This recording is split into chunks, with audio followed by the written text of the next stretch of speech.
Badan Litbangkes Kementerian Kesehatan Republik Indonesia melaporkan adanya penambahan sebanyak 6 kasus varian baru di DKI Jakarta pada 18 September 2021. Dengan tambahan itu, maka total kasus varian baru di DKI Jakarta saat ini mencapai 874 orang. Dari jumlah tersebut, varian Delta paling mendominasi sebanyak 831 kasus, disusul varian Alpha 37 kasus dan varian Beta 12 kasus. Menteri Koordinator Bidang Kemaritiman dan Investasi, Menko Marves, Luhut Binsar Panjaitan mengatakan, pemerintah tak ingin kembali kecolongan masuknya varian baru virus corona ke Indonesia. Untuk mencegah hal itu, kata Luhut, pemerintah membatasi perjalanan internasional ke Indonesia dan memperketat proses karantina bagi warga negara asing dan warga negara Indonesia.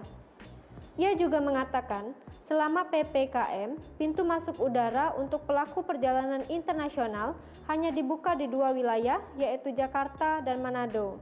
Lebih lanjut, Luhut mengatakan proses karantina akan diperketat dengan waktu karantina 8 hari dan melakukan tes PCR sebanyak 3 kali. Ia menekankan proses karantina dan testing juga akan ditingkatkan di pintu masuk darat.